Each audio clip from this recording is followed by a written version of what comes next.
визуализацию данных. Вот. Но сначала мы поговорим про дата-грамотность. Скажите мне, пожалуйста, вообще-то планировалось, что я поставлю вам песню, но я не поставлю. Как вы думаете, что такое дата-грамотность? Ну, на ваш взгляд, давайте сначала поговорим. Так, кто-нибудь хочет со мной поговорить?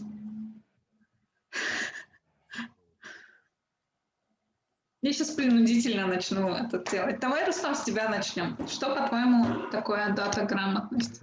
О, Шарманда Мекрида, медиатренеры. Дата-грамотность – это умение разбирать. Как, например, грамотность – это умение читать и писать тексты, то дата-грамотность – это умение разбираться в этих больших массивах данных и извлекать из них, я не знаю, истории, понимать тенденции, тренды, то есть понимать суть и смысл этих данных. Вот в больших таблицах видеть что-то осмысленное, на мой взгляд. Так, еще есть варианты? Варианты! Нам нужно больше вариантов. Нет, да, ладно. Ладно, так. Ну да, дата-грамотность – это вот, как Рустам сказал, это навык в больших массивах данных находить главное и понимать. Знаете, есть такой анекдот, что статистика – это как бутерброд с колбасой. Кто-то ест колбасу, а кто-то кушает хлебушек. Но в общем все кушают бутерброд. Вот также с данными надо определять, уметь определять важное и знать, как они у нас формируются. Но сегодня я еще хотела бы поговорить про то, как социальные сети, интернет и так далее используют данные и почему нам надо во всем этом разбираться. Как вы вот видите на слайде, недавно Facebook, у них были роботы, которые, то есть на искусственный интеллект, который работал, и они,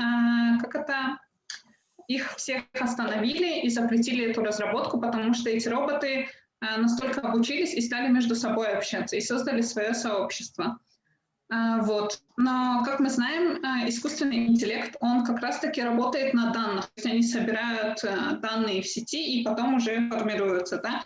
Также мы, например, знаем про Алису, которая сначала планировалась как просто помощник, а потом она стала, вернее, очень злобной, хотела уничтожить человечество и так далее. Но проблема в том, что это ее такой сделали мы, а не разработчики. Вот. Как мы говорили вот про дата-грамотность, да, все соцсети, каждый шаг, который... Вот я вам хотела эту песню поставить. Каждый шаг, который вы делаете, оставляет данные за вами, да. То есть абсолютно все. Когда вы заходите в соцсети, когда вы посещаете какие-то места, да, наверное, каждому из нас приходили уведомления, как вам...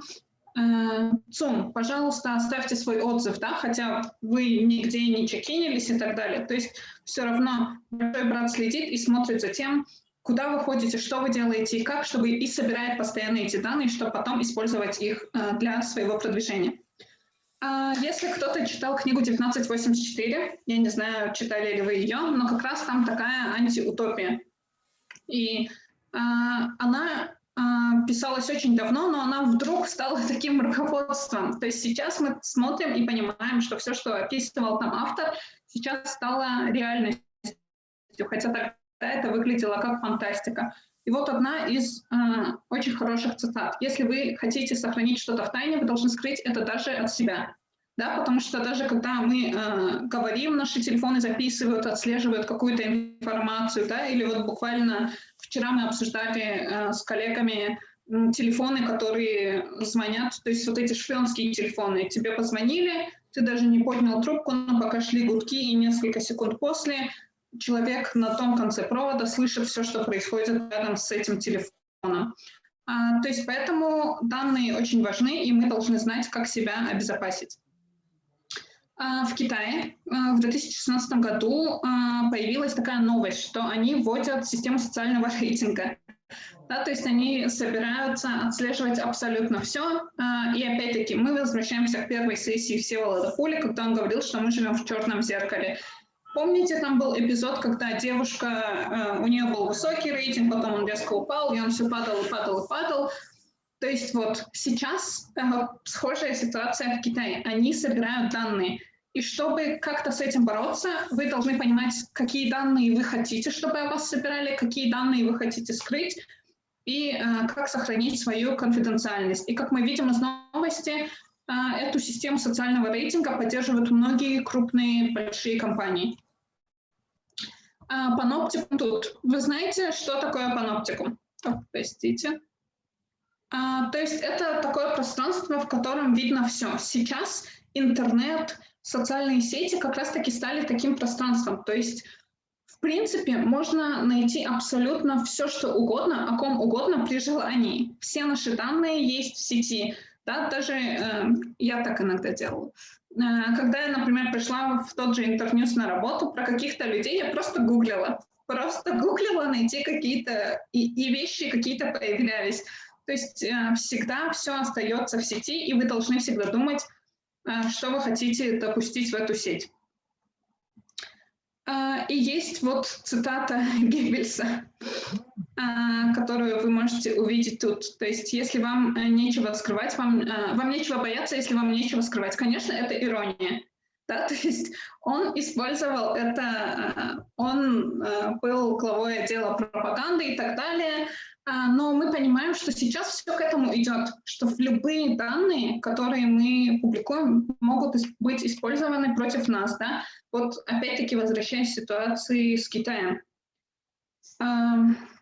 Поэтому давайте сейчас попробуем смоделировать риски. Давайте вы будете мне говорить, какие вы видите риски при публикации своих данных в интернете и в сети.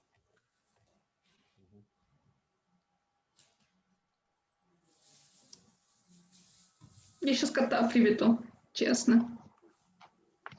Персональные данные, собственно, утекают. Так. То есть какие могут риски от того, что утекли ваши персональные данные? Могут использовать. Ну, прямые, финансовые, безопасность элементарно. Угу. Так, еще. Может, какие-то проекты, там, разработки. Угу. Хорошо. Вчера вот, например, у нас был... Можно? Вчера у нас был кейс, когда один из участников отказался рассказывать свою презентацию полностью, так как он посчитал, что это конфиденциальная информация, которая может утечь. Да? То есть он делится с большим количеством людей фишками, которые могут утечь, и тем самым он потеряет уникальность своего проекта. Рустам, не смейся, я вижу, что ты смеешься. Вот. Так, кто еще хочет что-то добавить? Нет, думаю, риск большой. Здесь, как вы сказали, может идти утечка на самом деле. Но, так, знаете, мы понимаем, есть вот такая шуточка, большой брат следит за тобой. Вам всегда надо определять, кто именно в вашей сфере этот большой брат, который может использовать данные и воровать данные в интернете, и использовать их не на пользу вам. Когда вы будете определять или публиковать какие-то свои материалы и данные в интернете, всегда делайте такую карту. Давайте теперь коротко поговорим о том, как мы можем защитить ваши данные. Вот. Как мы знаем, был такой знаменитый человек, как Эдвард Сноуден, да, и вот он всегда говорил как раз-таки про инфраструктуру АНБ, да, как у них все построено, и что они могут абсолютно любые данные, которые им нужны в момент, в секунду просто перехватить и узнать. У меня лично был такой кейс, когда это, конечно, теория, что у нас спецслужбы работают на какие-то слова в интернете, то есть когда я в Фейсбуке говорила про... У нас была очень нестабильная ситуация в стране тогда политическая, я что-то писала со словом «терроризм», и у меня просто стали мои сообщения, то есть я потом перестала их получать. Я видела, что они уже прочитаны. Мне человек писал, а они уже прочитаны, а я их не видела. То есть, да, есть, например, такие фишки, когда системы работают под какие-то определенные слова. Президент, терроризм и так далее, да. и начинает перехват с этого момента, чтобы прочесть всю вашу переписку. Поэтому вы должны знать, как себя обезопасить, чтобы эти данные не были использованы против вас. Поэтому у нас будет несколько советов от Эдварда Сноудена и меня, как обезопасить себя в интернете. Рустам, ты должен был заценить прекрасную фотку. Так, секунду. Простите. Зашифруйте все свои звонки и текстовые сообщения. Сейчас есть очень-очень много программ, которые могут шифровать ваши сообщения, да, чтобы они не утекали никуда, чтобы вы чувствовали безопасность. Да. Две самые такие популярные – это WhatsApp и Signal. Signal, кстати, если вы следите за Илоном Маском, он всем советует использовать Signal. Я лично тоже использую Signal и использую его пока что только для обмена сообщениями. Но также у него есть возможность не только SMS передавать в зашифрованном виде, но и сообщения в интернете. То есть я вам всем настоятельно рекомендую скачать себе Signal и пользоваться исключительно им. Также мы знаем, что пока Telegram не сдался, и Telegram тоже является одним из самых безопасных мессенджеров, поэтому можете использовать его. Зашифруйте все свои конфиденциальные данные. То есть есть очень много приложений, которые зашифровывают ваши данные, потому что сейчас век, когда, например, есть те же самые Face ID, да, и мы всегда смеемся, что если кого-то из наших друзей украдут, а у него на телефоне Face ID, достаточно его привязать и просто показать телефону его лицо, чтобы разблокировать его телефон. Технология абсолютно небезопасная, да, она упрощает жизнь, но совершенно небезопасная. Я бы вам советовала использовать программу VeraCrypt. Она как-то шифрует данные на всех переносных носителях, на вашем компьютере, ноутбуке, на ваших жестких дисках и так далее. То есть она бесплатная абсолютно. С ее помощью вы можете все это дело шифровать, чтобы у вас никто эти данные не мог украсть и как-то использовать. Ссылку я могу потом отправить. Кроме того, используйте диспетчер паролей. Я использую KeePass. Он, на мой взгляд, самый мощный и самый безопасный. И мне нравится идея того, что даже я не буду знать свой пароль. Да? То есть если вдруг меня будут пытаться узнать у меня пароль, я действительно искренне не буду его знать. Даже на любом детекторе лжи, надеюсь, подтвердится, что я его не знаю. То есть KeePass генерирует всегда уникальный пароль, и он очень сложный, вряд ли вы его запомните, и он будет хранить все эти пароли у себя. Поэтому, я думаю, вам настоятельно стоит использовать KeePass. Рустам, ты используешь KeePass? Какой ты молодец. Я только его и использую. Хорошо. А Signal? Кто-нибудь из вас, ребят, использует Signal? Да, есть, недавно установил. Вот. Ну, про двухфакторную аутентификацию мы все знаем, очень полезно ее использовать. И я не советую, например, использовать ее, сопрягая с часами, со смарт-часами, потому что я, например, одно время баловалась и тестила все эти функции, но опять-таки есть проблема, что когда телефон находится не со мной, другой человек может легко его разблокировать, поэтому я такой опцией не пользуюсь. Так, ну, надо создать, естественно, резервную копию всех своих данных, хранить на случай того, если у вас вдруг сгорит ваше устройство или его вам сожгут, испортят и так далее, чтобы у вас всегда были резервные копии. И вот эти ссылки, да, когда неизвестные ссылки. Я помню, когда я училась в школе, была юная, глупая и тупенькая, был опыт, когда ты такой ищешь книжечку, и тебе говорят, ну, пройдите по этой ссылке, чтобы скачать. Она как-то... И так как ты не очень осведомлен в этих вопросах, ты скачиваешь себе кучу вирусов на компьютер, какие-то дурацкие приложения, игрушки и так далее. Поэтому будьте очень внимательны, когда вам приходят какие-то подозрительные ссылки. с каких-то непонятных ресурсов. Всегда перепроверяйте. И, конечно, обязательно устанавливайте себе антивирусы, потому что антивирусы помогут вам определять шпионские или не шпионские программы. И, естественно, старайтесь всегда на всех устройствах использовать логиниться только с одним пользователем, да, потому что чем больше у вас пользователей, тем больше вероятность, что какие-то данные все равно так или иначе будут обмениваться среди этих аккаунтов, и что, взломав одного пользователя, будет легче взломать все остальные. Вот. Это была часть про... Подождите, где-то... про кибербезопасность. Если у вас есть какие-то вопросы, давайте обсудим. И мы можем двинуть к визуализации данных. Вот. Есть ли у вас вопросы? Вы какие-то молчаливые?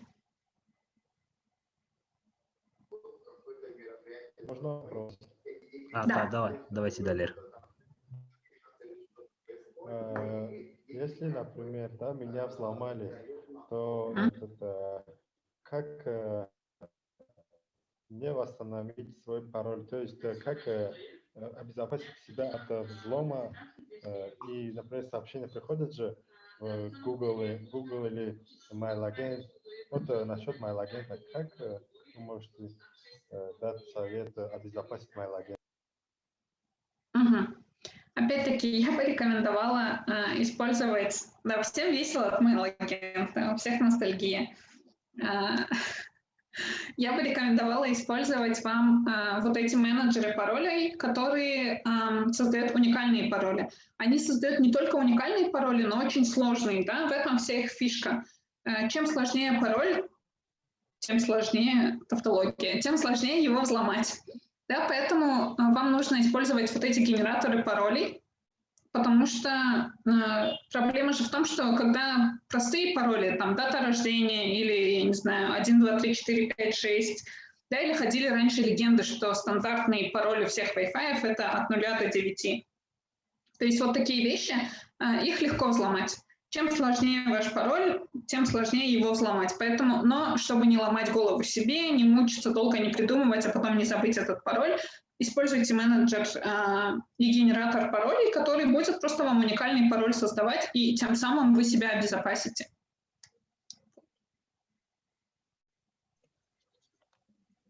Можно? Да, Маргарита. Да, Маргарита тоже. Маргарита, да. Давайте Маргарите дадим слово. Спасибо. Кумушев, вы знаете, я молчу, потому что я многого не знаю, я прям просто внимательно слушаю. Вот. А вопрос у меня такой, смотрите, я работаю в детской библиотеке, в общем, я работаю с подростками, и вот в свете вот этих важных вещей, что вы сказали, что я еще детям-подросткам, которые, кстати, во-первых, что я им могу еще сказать? Во-первых, они же еще привязаны и к родительским иногда, да, и аккаунтам, ко всему. Что я могу еще вот добавить? Подскажите, пожалуйста. Я бы на самом деле больше даже советовала вам с родителями говорить, потому что, например, история из личного опыта. Мы как-то делали проект с девочкой-подростком, ей 12 лет, и теперь я активно слежу за ней в Инстаграме. И, как вы знаете, там есть такая вкладка «Рекомендуемые», и когда мне выходят какие-то смешные мемасики, которые для моей возрастной категории окей, и я вижу, что она лайкает их, мне становится слегка жутко, потому что ребенку 12 лет. То есть, да, если там какие-то шуточки 18+, а 12-летний ребенок их полайкал, у меня сразу вопрос, куда смотрят родители, как такое произошло, что...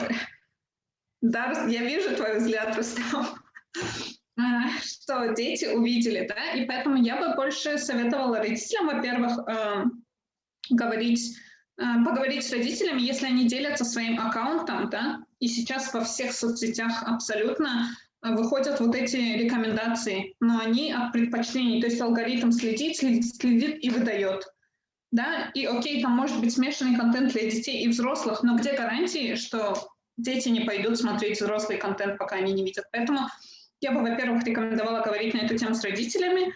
Наверное, стоит все-таки больше доверять детям и создавать отдельные аккаунты для детей, но при этом ставить какие-то ограничения. Да?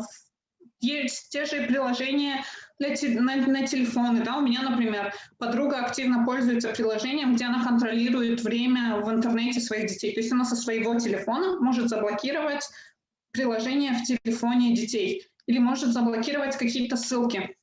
Я могу потом с вами поделиться этим приложением, чтобы был больший контроль. Детям бы я больше как раз объяснила о том, что есть... это еще один дурацкий пример. У меня подруга, знаете, она мне все время говорит, у тебя в Фейсбуке открытый аккаунт, и публикуя свои фотографии там, то есть ты даешь запрос, что любой, кто хочет, может смотреть твои фотографии. Я такая говорю, да. Говорит, а ты понимаешь, что сейчас где-то в мире сидит какой-нибудь толстый, ужасный, потный чувак и мышкой гладит твою фотографию? Да, то есть... И вот тогда я задумалась, насколько я хочу, чтобы люди видели какие-то данные обо мне. Да, и я думаю, хоть это немножко жуткий пример, но на таких примерах с подростками тоже можно им объяснить, что где-то в мире может быть ужасный чувак, который гладит твою фотографию. Насколько ты хочешь, чтобы это было, да? То есть вот такие какие-то вещи им объяснять, и чтобы они себя в этом плане обезопасили. Вот.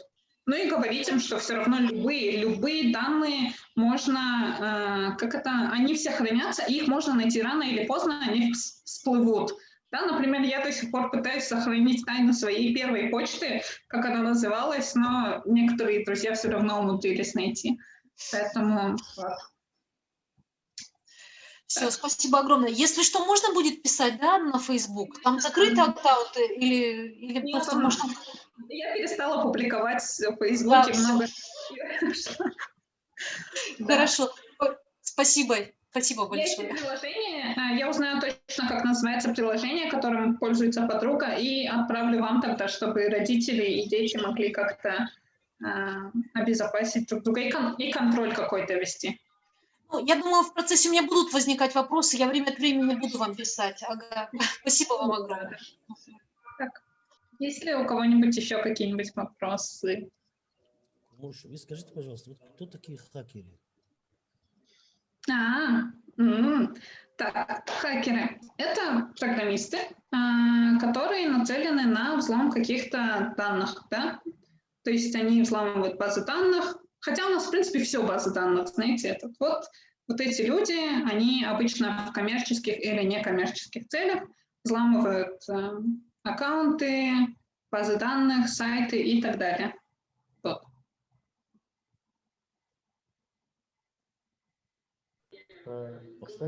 Кумыши, можно вопрос? Добрый день. Добрый. Не знаю, как у вас, у нас активно сливаются эти базы данных и дистрибьюторами там, и интернета, и банками, то есть все учреждения, которые собирают наши данные, там, и фотографии, отпечатки пальцев, и все это сливается. То есть есть ли вообще смысл вот, в таком... Ну, я понимаю, как бы личную историю выкладываешь на Facebook, это ты выкладываешь ее для всех. В данном конкретном случае понятно. А вот так вот есть какие-то, я не знаю, лайфхаки, что-нибудь такое? Что вы можете сказать? Ну, на самом деле, мне кажется, тут действительно есть очень серьезная проблема, потому что, например, международный стандарт говорит, что любые банки, любые организации, которые массово собирают данные людей, должны иметь настолько сильную систему безопасности, чтобы их айтишники каждые 19 секунд они меняли вот эти крипты безопасности, чтобы трудно было взломать систему. Но так как в наших странах это очень плохо развито, то есть они понимают, окей, мне нужны данные, но не понимают, почему же я должен тратить много денег, чтобы их сохранить. Да, потому что пока в наших странах система работает так, что ты вынужден эти данные им отдать. Да, например, у нас есть кошельки, все массово перешли на онлайн-кошельки. Да? У меня, например, до сих пор не идентифицированный онлайн-кошелек, потому что я все еще думаю, может быть, я обойдусь, да, но при этом как бы, многие отдают данные. Ты отдаешь свой ИНН, не ИНН, да, сейчас у нас национальные паспорта, там, и твои отпечатки, и все, что хочешь. К сожалению, пока у нас в странах это не развито, но я надеюсь, что со временем они будут усиливать вот эти IT-системы, Поэтому с организациями, мне кажется, уже себя не обезопасить, а просто надеяться на их добросовестность и просто стараться именно свои персональные данные, да, в каких-то других, на других платформах и так далее, там уже быть более осведомленным в этой области. Спасибо. Спасибо. Осталось полчаса. Это мой прорывается. Я таймкипер. Я ваш Спасибо, таймкипер. Так. У вас 27 минут даже. Хорошо. Если есть вопросы, давайте продолжим. Если нет, если нет вопросов, давайте продолжим. Если есть, давайте обсудим. Давайте продолжим. Все, хорошо. Продолжаем. Где моя визуализация данных? Так, вот визуализация данных. И еще мы поговорим про визуализацию данных. Люблю визуализацию данных, честно. Визуализировать, потому что можно все абсолютно. И это классно, потому что вы можете очень просто показать людям какие-то цифры. То есть я, например, очень люблю читать отчеты. Прям очень люблю. А есть люди, которые не любят. И статистика говорит, что 80% всей информации, которую мы воспринимаем, именно визуально мы ее воспринимаем. То есть вот лучше всего мы запоминаем именно если мы посмотрели. Люди, получается, в основном они у нас визуалы. Да, поэтому инфографику делать нужно, и это вам поможет не только быстро передать данные, да, но и как мы вот на менторстве все обсуждали, мы говорили, делайте карточки, делайте какие-то видео и так далее, потому что этим очень легко делиться, да. Красивая картиночка, четкая информация, никакой воды, раз, и это может быть вирусный эффект, да. Например, есть кейсы, когда делали просто из простейших там, тот же The Economist, они делают цифру дня, вот столько-то, столько-то, потратили, я не знаю, на систему здравоохранения в Америке. Это равно бюджету 5 африканских республик. Да, то есть вот такие какие-то вещи. Так, визуализировать можно абсолютно все. Те же самые инструкции по кибербезопасности вы тоже можете визуализировать. Да, можно делать простые какие-то вещи, да, инструкции, я не знаю, рецепты и так далее. И можно делать более сложные вещи. То есть те же игрушки, да, например, про кибербезопасность. Вы можете сделать игру с героем, да, где он идет такой, не тот вариант выбрал, умер. И типа игрушка «Доведи своего героя до конца», да, и просто с такими кучами опций и вариантов ответов. Кстати, я вам потом покажу игрушку, которую мы делали, основываясь на данных. Вы можете просто делать шуточные какие-то вещи, чтобы люди вовлекались в процесс, да. То есть вот буквально сегодня, перед тем, как делать презентацию, я себе тоже накидывала в виде фоточек, как нормально готовятся, как к презентации готовятся нормальные люди, и там были книги, исследования и так далее, и как к презентации готовлюсь я, и сижу я такая в масочке для лица. То есть вот такие какие-то шуточные вещи, которые будут вовлекать вашу аудиторию, которые будут простые и интересные. Да? Или вот, например, вот эта картинка. Я думаю, она у всех откликнулась. Абсолютно каждый из нас сталкивался с такой ситуацией, когда мы такие, я за хлебушком пойду, а потом купили кучу других вещей. Так, то же самое вот из вот этого. У меня, например, вчера была такая ситуация, когда во время менторства я не могла что же хотела открыть, а когда все, можно же было так сказать. Вот. И это тоже вовлекающие вещи, потому что они откликаются у каждого из нас. И опять-таки можно наглядно показывать серьезные вещи, да. То есть вы можете тут на картинке слева увидеть, как взяли и сделали микс из зонтиков и круговых диаграмм, да, и показали дождливые дни в разных городах. И эта инфографика, она, например, рассчитана на жителей Петербурга, которым кажется, что у них супер дождливый город, да, и чтобы показать, так ли это на самом деле, или сказать: «Эй, ребят, вы не одиноки, есть еще другие города, в которых тоже очень много дождей». Они сделали вот такую инфографику. Или, например, с правой стороны вы видите, это более такой детский формат, рассчитанный на ребят, чтобы их как-то мотивировать ярко, четко, да, и все дети любят какие-то челленджи и соревнования, поэтому такое, типа, больше, сложнее активность, больше баллов, и в такой игровой форме показана эта инфографика. Про источники мы, наверное, не будем с вами говорить, и поговорим про виды диаграмм. Вы можете использовать разного рода диаграммы для визуализации своих данных. То есть круговая... Ребят, подождите, что-то интересно ли вам вообще про диаграммы? Или я могу больше рассказать просто, для чего нужна визуализация, как раз показать эту игрушку и так далее? Нет, Кумушой, пожалуйста, про диаграммы расскажите. Ну, я от лица всех тут взяла смелость на себя. Ну, потому что почему визуализация нужна, я думаю, каждому, в принципе, понятно, что это большая составляющая журналистики вообще. В нужный момент отключили Кумушой. Ладно, это все неуверенность в себе. Сейчас верну.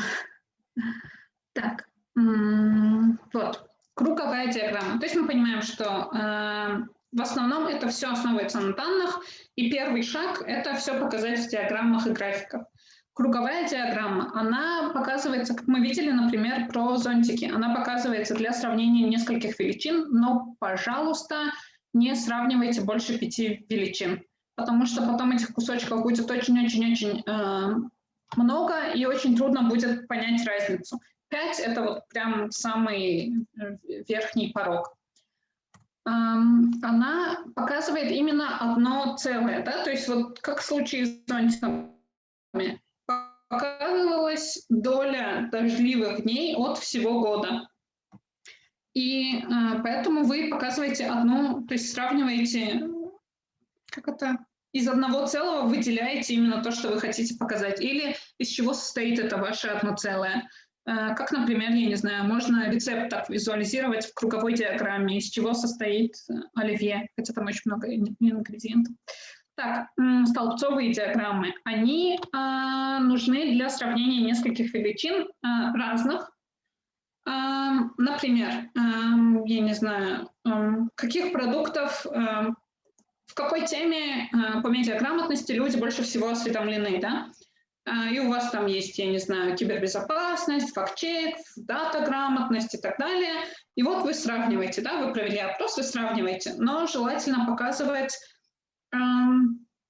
не в разброс, а сортировать ваши данные от меньшего к большему или от большего к меньшему, чтобы вы могли, чтобы ваш зритель мог четко понять, какова ситуация. Или если вы, например, и тут уже вам нужно понять, что вы хотите показать. Если вы хотите сделать акцент, допустим, у вас тема визуализации данных набрала меньше всего, тогда вы делаете от меньшего к большему и говорите: ребят, смотрите, вот наш акцент на том, что вот эта тема набрала, об этой теме меньше всего осведомлены, да? И точно так же наоборот. Линейная диаграмма. Это изменение во времени, да? И, например, можно так визуализировать изменение курса доллара или с той же медиаграмотностью, когда вы проводите обучение, и вы там проводили обучение, я не знаю, 5 месяцев, да, и вы делали каждый месяц какую-то промежуточную проверку, какой-то промежуточный тест, и вы можете отследить, как знания о медиаграмотности повышались или изменялись в этот период времени, да. Или, например, вы можете точно так же, как вы будете публиковать свои проекты в сети, делать какие-то кампании осведомительные, вы берете за основу, да, ситуацию до вашей кампании и потом уже смотрите по месяцам, как менялись данные. Это вам поможет знать, в какие моменты. То есть вы потом будете анализировать: ага, тут повысился уровень, так, что я публиковал? Я вот это публиковал, значит, это больше всего форматы уже сравнить. Окей, я тут делал видео, и резко повысились знания и охваты, значит, может быть, не стоит продолжать с видео. Или, например, вы думали, я сейчас сделаю супер классный лонгрид, и он будет, охватит много людей, но по статистике вы смотрите и видите, ой, нет, тут что-то охваты упали, значит, мне надо менять стратегию. То есть такие какие-то вещи. 3D-диаграммы. Никогда не делайте 3D-диаграммы. 3D-диаграммы – это зло. Почему? Потому что вы не можете полностью видеть фигуру. Да? То есть и визуально они очень часто нас обманывают. Сейчас, например, вот если посмотреть зелененькие штучки, да, насколько мы не можем точно определить, они равные, они неравные вот на вот этой круговой диаграмме наверху. Поэтому старайтесь никогда не использовать 3D-диаграммы и не показывать свои графики в виде фигур каких-то. Секунду. Так, вот, например, это примеры инфографик. Давайте с вами обсудим. Вот на инфографике слева, что больше всего подорожало в Таджикистане. В табличке, в графике продовольственные товары. Что не так с этим графиком, на ваш взгляд?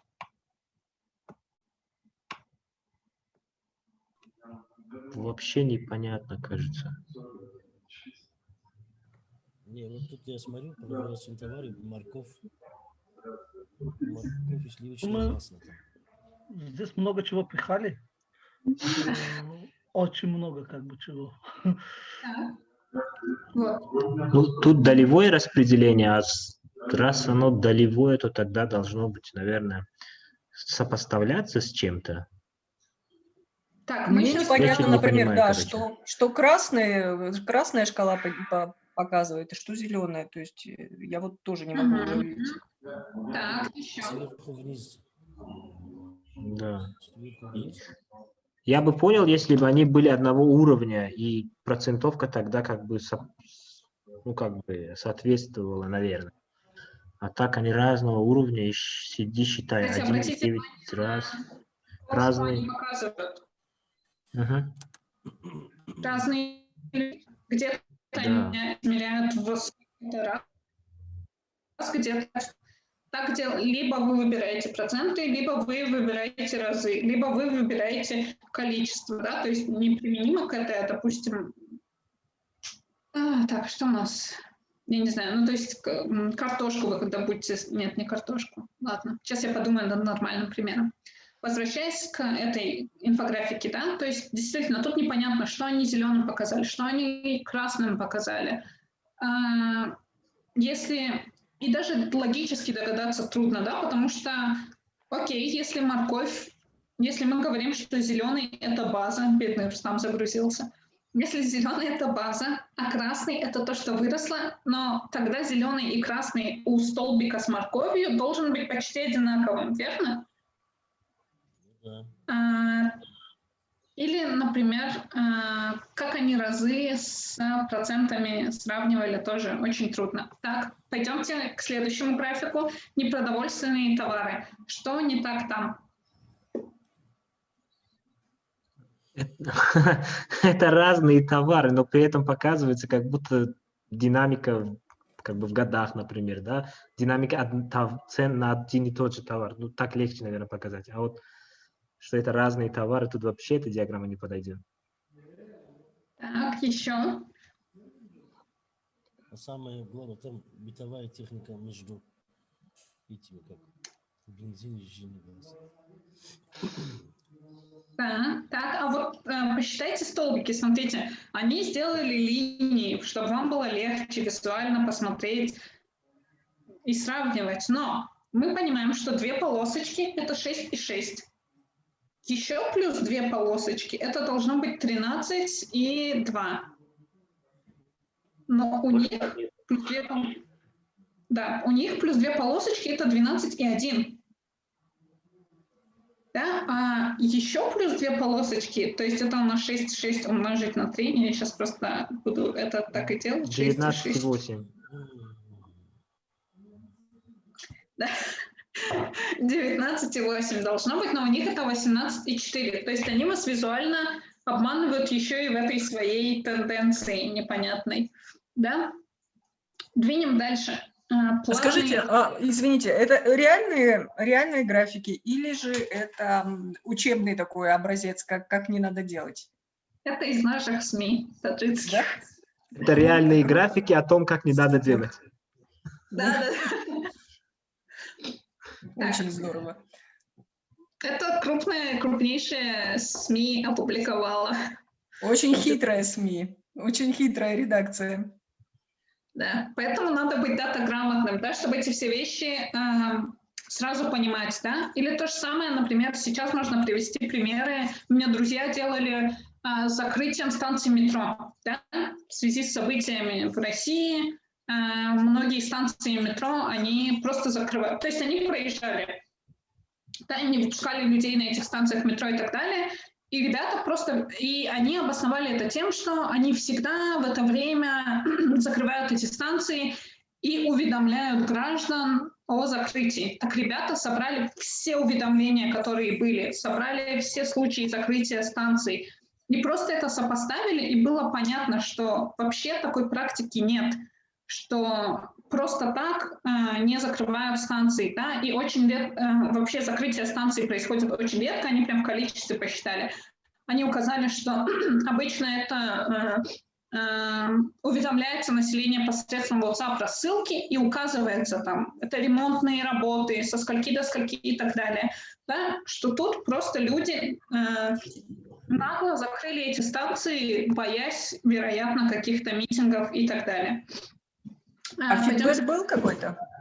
Фидбэк на это исследование? Пока нет, они хотят сейчас еще дальше копнуть и публиковать. Но мне кажется, как и со многими такими активистами в России, мне кажется, либо их проигнорируют, либо кому-нибудь подкинут наркотики. Да, увы. Пойдем к платным услугам. Что не так с платными услугами?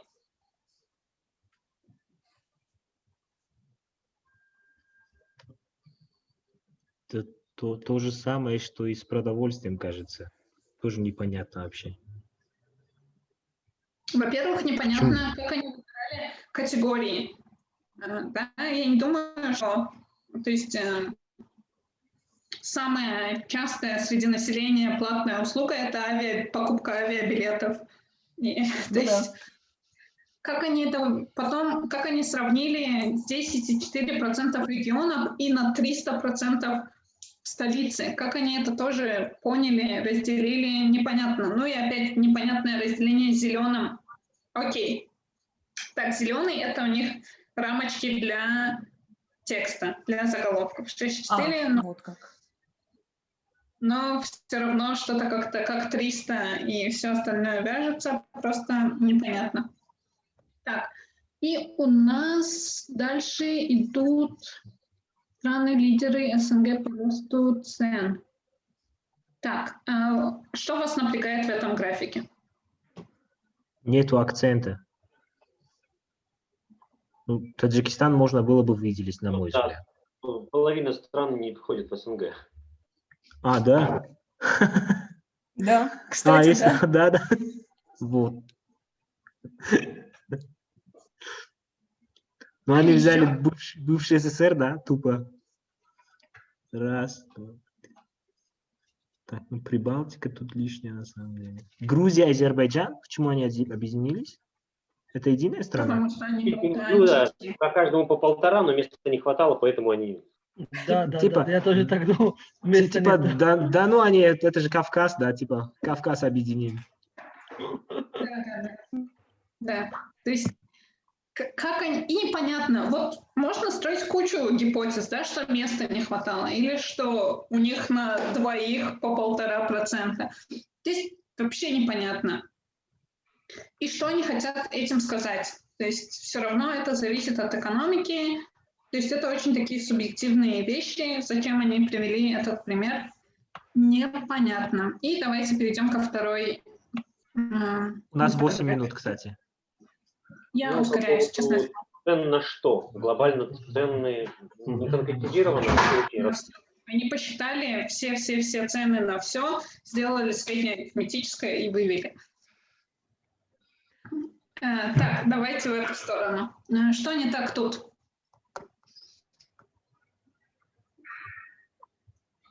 А тут есть визуализация? Да, вот видишь, голубенькая. Там есть мешочек большой, мешочек поменьше. Где? Посмотрите наверху там 6 миллиардов? Да. Вообще непонятно, зачем они. То есть мне надо искренне просто поверить им на слово, что второй мешочек почти в 2 раза меньше, чем первый. Опять-таки, про что мы говорили, что нельзя показывать свои данные в виде фигур. Да, вот тут фигура. Как я пойму, что ровно в 2 раза второй мешочек меньше? Вот, давайте двинем дальше. Что не так? Красный ассоциируется с негативным ростом, а тут... Да. А тут позитивный. Вот сколько проектов работает? Как бы вы это переделали? Круговая диаграмма. Угу. Если вы хотите в общем показать, так, а еще?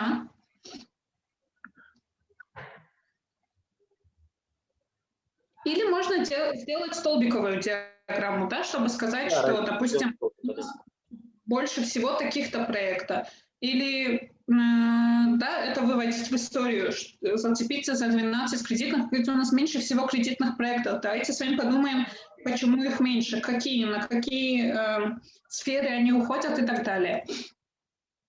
Так, опять с цветами, да, вопрос. Они, конечно, просто старались использовать одни и те же цвета, но у меня сразу субъективно возникает ощущение, что 34 проекта, которые серенькие, это равно 16 проектам в транспортной отрасли, что цвета соответствуют друг другу. Поэтому, опять-таки, как бы вы это изменили? Ну, как минимум, не на одном уровне делать эти данные, либо по диагонали их расположить, либо друг под другом, но не на одном уровне точно. Вот. Смотрите, решения другие, естественно. Хотя бы там, цветовые решения по цвету разделить и по формам, то есть там уже бы было бы квадратик вписан или еще что-то. Можно столбиковую, мне кажется, диаграмму здесь в данном случае. Да, смотрите, тут вообще такой винегрет, да, тут просто накидали кучу данных и нет истории. Мы с вами говорим, что нужно строить истории из чего-то, да, то есть непонятно, это просто куча не связанных между собой данных, которые они накидали. То есть мы можем какие-то, да, убирать, мы можем просто вот опять, как мы говорили, делать акценты и уже за что-то цепляться и продолжать эту историю, потому что окей, сколько проектов? Ну, 69. Зачем мне тогда знать, какие и что, если вы потом говорите мне, в какие... То есть на что вы хотите сделать акцент? На то, что на виды проектов или на отрасли проектов? Да, то есть непонятно. Вот. Потом смотрите, то же самое, общая сумма, где написано 35,5 и 15,5 миллиардов. Да? Вы можете показать какие-то штучки вот в таких монетках, да, не показали, но тогда вам нужно учитывать, что если бы тут было 30 и 15, то окей, понятное решение, да, они показывают, что 6 монеток, их же 6, их 5, их 5? Да, их 5. Я бы сделала цифру, которую можно идеально пополам поделить, то есть 6 монеток – это 30, 3 монетки – это 15. А вот тут непонятно, да, то есть как это появилось, что это. Или они могли сделать, окей, мини-круговые диаграммы, да, то есть одна круговая диаграмма – это 1 миллиард, не 1 миллиард, а 10 миллиардов, да, допустим. Сделать 3 и там, например, сделать одну половинку и еще чуть-чуть. То есть как-то так разделить. Так, теперь что у нас еще? Ну, короче, вот. Давайте лучше дальше двинем, а то всем стало грустно. Рустам, расслабься. Так, шрифты. Шрифты – тема для визуализации данных. Есть несколько видов шрифтов, есть с засечками. Короче, как я легко запомнила с засечками и без засечек? Я запомнила, что слово «sans» с французского переводится как «без». Поэтому сериф – это с засечками, sans – это без засечек. Я только так запомнила, честное слово. И вот есть мои любимые шрифты, которые я использую почти всегда, потому что они, мне кажется, универсальными. Да? Работа, он причем есть на...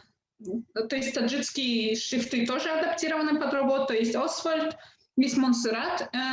Как я обычно делаю? Я использую шрифты без засечек для заголовков, шрифты с засечками для основного текста, потому что засечки держат такую линию, да, того, что у них вот эти штучки есть, они держат линию.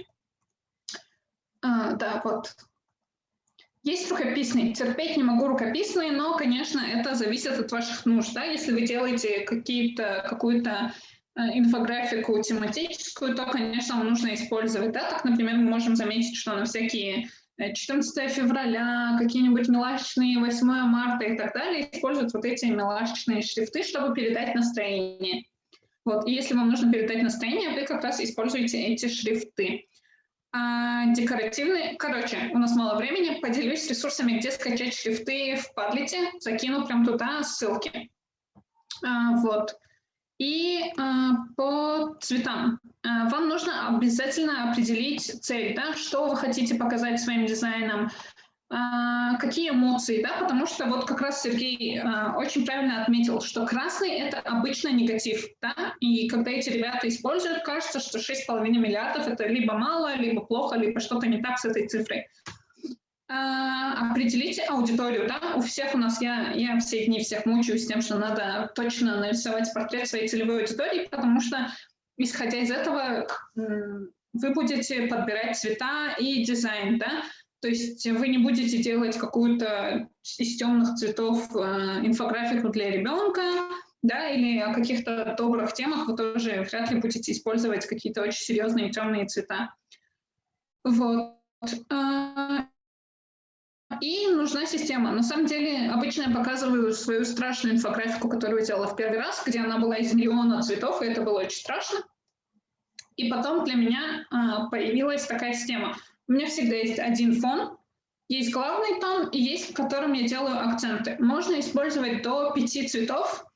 И сейчас давайте я сразу покажу вам ресурс, с которого я... Так, не закрывайте залы, блин. Я скину вам ресурс, где я определяю цвета. Вот.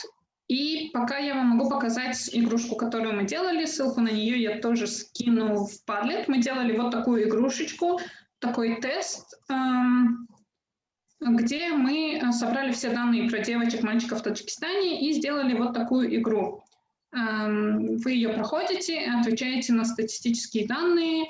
Вот у нас девочка родилась, пошла в школу, в ЗАГС, и мы параллельно рассказываем историю о ней, да? Как она замуж вышла, во сколько она вышла. Мы спрашиваем, ребят, во сколько вы думаете, в Таджикистане выходят замуж девочки. Вот я, например, не знала, что в среднем в таджикской семье 4 ребенка, теперь я знаю, вон. И они у нас, то есть история, да, она у нас меняется. Она была лялечкой, стала девочкой, вот женщиной, теперь у меня аж целых